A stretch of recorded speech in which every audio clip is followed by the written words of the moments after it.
As popular as superhero movies are, it's fair to say the characters in them are rarely completely faithful depictions of the versions presented in the comic books. They often look different, have different origins, different powers, or different personalities. In some cases, all four of those differences apply. This notion even applies in the incredibly popular Marvel Cinematic Universe, including in the case of the franchise's heroic characters. In this video, we'll be taking a closer look at that particular idea. These MCU heroes were completely changed for their respective movies. And don't forget to hit that subscribe button. It's the best way of keeping up to date with all of our great new videos. Also, during the video, can you count how many times Superman randomly appears? Stick around until the end to find out if you counted correctly.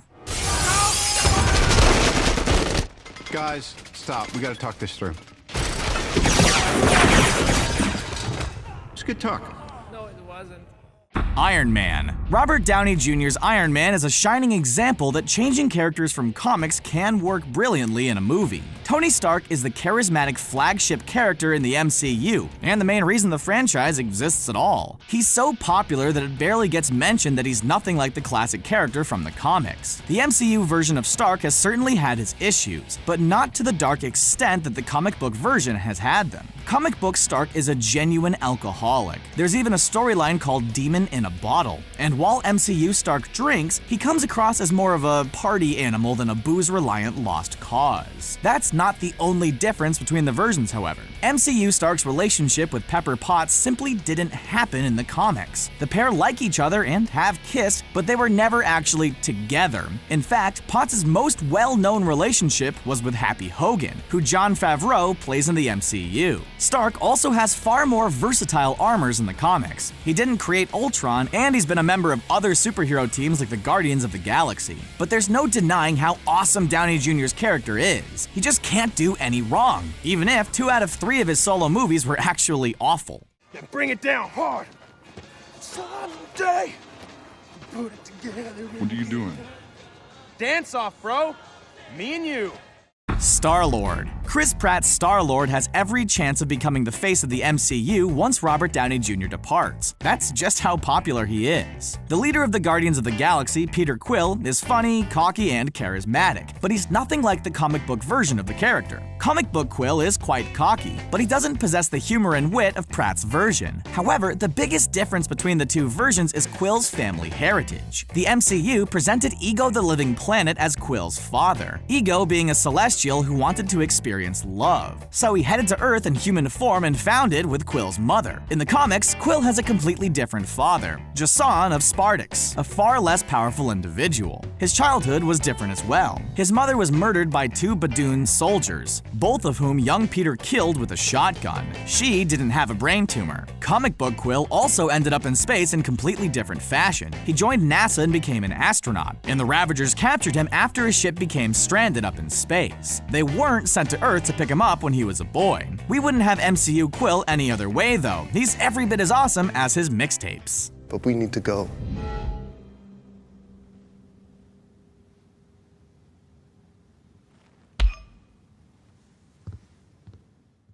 Vision. Vision is, of course, the red and green android who became a member of the Avengers in 2015's Avengers Age of Ultron. Played by Paul Bettany, he is undoubtedly one of the team's most powerful individuals. He's become pretty popular, and that's in spite of the fact that he's a very different character to the Vision in the comics. MCU Vision came to life as a mishmash of components, having initially been built by Ultron as a new form for himself. He ended up in the hands of the Avengers. His synthetic body was created using vibranium. His personality was formed by uploading the remnants of Tony Stark's personal AI, Jarvis, into it. He has the Mind Stone embedded into his forehead, and he was brought to life by Thor's lightning. In the comics, though, Vision's mind was based on the brain patterns of Wonder Man, a superhero character who, at least at this moment in time, doesn't actually exist in the MCU. He was, however, built by Ultron like he was in the MCU, as the villain created him to use against Hank Pym, his own creator. Both versions of the character can fly, possess superhuman physical attributes, can control their own density, project powerful energy blasts, and interact with computers. And it's a tough call as to which is the most powerful. They're both really cool, though. And that, as we all know, is the main thing. Yes! I have single-handedly vanquished the beast! Drax. Dave Bautista's Drax the Destroyer is one of the most surprising success stories of the two brilliant Guardians of the Galaxy movies. You really don't tend to associate former WWE wrestlers with great acting performances, but he's been fantastic in the MCU so far. His quirk of taking everything literally provides plenty of laughs, and he's a very capable fighter who is particularly good with knives. But he's nothing like the comic book version of the character. In the comics, Drax is an artificially created being. Thanos' grandfather, Cronin, took the spirit of a human by the name of Arthur Douglas, a man whose family was attacked and killed by his prune-chinned grandson, and placed it inside a powerful new body. A body designed with a specific purpose of killing the Mad Titan. Like Batista's version, he possesses superhuman physical attributes, but he can also detect the location of other living beings, particularly Thanos, and can fire energy blasts. He also has a very different personality and doesn't, for example, take everything said to him literally. Rather than being someone who was created artificially, Batista's version is essentially just a green-skinned alien. His only link to Thanos comes from the fact that the Mad Titan killed his beloved wife and daughter, something the muscle-bound whack job has vowed to get revenge for. And muscle-bound whack job, those were Star-Lord's words, not ours. Dr. Pym? Yes, I'm still alive.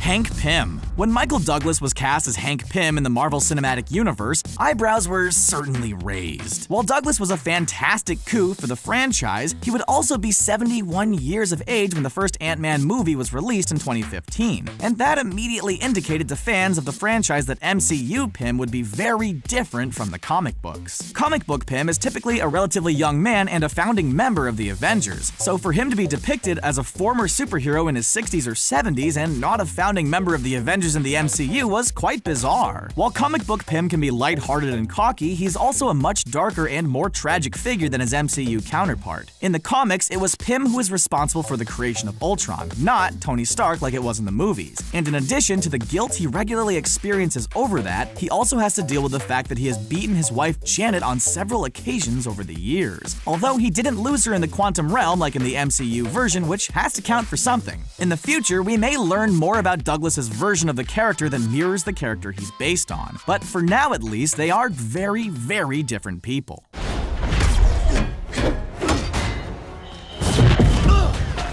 Scarlet Witch and Quicksilver. So far in the Marvel Cinematic Universe, the movies in the franchise have been unable to use the word mutant because Fox previously owned the rights to all X-Men properties, and mutants certainly fall under that category. In the comic books, Scarlet Witch and Quicksilver have classically been presented as mutants, yet they've appeared in the MCU. Obviously, there would have to be changes. In Avengers Age of Ultron, having previously been introduced in the mid-credits scene of 2014's Captain America: The Winter Soldier, it was made clear that the twins received their powers from Hydra experimenting on them with the Mind Stone, and that they were the orphans of nondescript Eastern European parents. That's a lot different from the comics, as the mutant gene meant that they were originally born with their powers, but their X-Men connections ran even deeper than that. They were also the children of X-Men's greatest foe, Magneto. Scarlet Witch is also nowhere near as powerful in the MCU, at least not so far, but that could certainly change as she masters her powers. In recent years, there has actually been a retcon revealing the twins weren't actually mutants, but were kidnapped and used in genetic experiments by the High Evolutionary, then misled to believe Magneto was their father. Most people try to forget about that, however, because it's ridiculous. Stark, got a lot of stray stuff in your tail.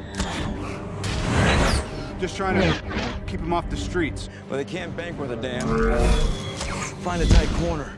Hawkeye. Jeremy Renner's Clint Barton AKA Hawkeye isn't actually that much different from his comic book counterpart of the same name, as far as his abilities are concerned, but the obvious difference comes in the form of their superhero costumes. The comic book version of Barton wears an iconic purple costume that includes an extremely flamboyant mask and headwear. Renner's version, however, wears a much more sensible-looking black S.H.I.E.L.D-issued uniform that makes him stand out less and is, quite frankly, much less silly. A lot of people would definitely love to see him wearing his comic book costume on screen, and it might just happen in the future, but the reality is that it's very impractical and probably wouldn't look too good in live action. One of the big twists in Avengers Age of Ultron also revealed another difference from the comic books. Hawkeye lives on a farm and has a wife and kids. In the comics, the character has no children, although he was once married to a fellow Avenger in the form of Mockingbird, who is actually a character on the MCU spin-off show Agents of S.H.I.E.L.D., where she's played by Adrienne Palicki, but it's very unlikely we'll ever see that relationship happen in live action.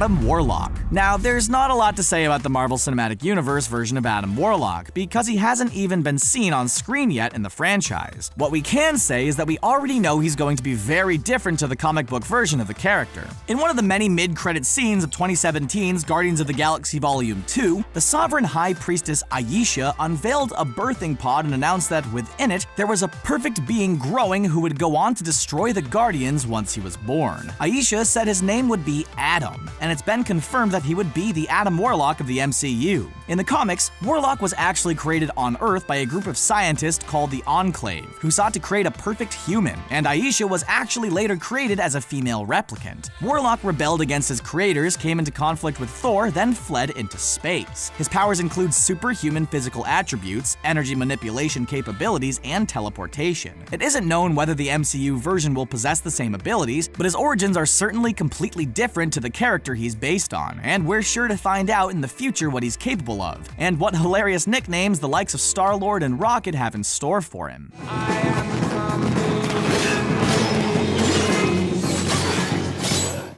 Valkyrie. 2017's Thor Ragnarok was an absolute blast from start to finish, and that was largely thanks to its awesome cast of characters. One of those characters who was making her Marvel Cinematic debut in the movie was Valkyrie, played by Tessa Thompson. She was cool as hell, but she was very different to the version depicted in the comics. The original Valkyrie, who's also known as Brunhilde, is a white, blonde Asgardian who led the elite all-female army known as the Valkyrier. She's a straight-laced warrior who has been a lover of Thor and a member of both the Defenders and the Secret Avengers. In the MCU, however, while she used to lead the Valkyrior, she is the last surviving member, having witnessed Hela slaughter the others, one of whom may have been her lover, and she ended up on Sakaar, where she became one of the Grandmaster's primary warriors, under the name Scrapper 142, and befriended the Hulk.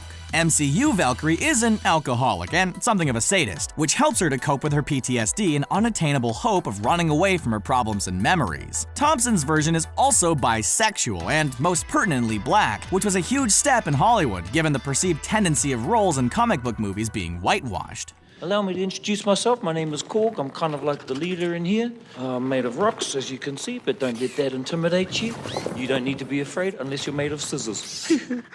Korg. As awesome as Valkyrie and many of the other characters in Thor Ragnarok were, none were as popular as another newcomer in the form of Korg. Korg is a member of the Kronan race, a race of rock-like beings with superhuman strength and durability, both in the comic books and the MCU. Comic book Korg was introduced in 2006's Planet Hulk storyline, and MCU Korg was part of the Planet Hulk-esque subplot in Thor Ragnarok, and both were presented as gladiators. But pretty much everything else about the two versions differs greatly. For starters, MCU Korg is a sort of bluey-gray color, while comic book Korg is a sandy yellow. MCU Korg also has a very different personality to his comic book counterpart. Being voiced by director Taika Waititi meant he was always going to be comic relief, and that was definitely the case. He described Loki's magical hologram as a ghost and told him to piss off, and spoke about handing out pamphlets for goodness sake. The original version was far more serious and, frankly, nowhere near as entertaining or likable. If there's one character MCU fans would love to see more of in the future, it's definitely Korg. And if that doesn't prove that making changes from the comics can be a positive thing in the movies, nothing ever will.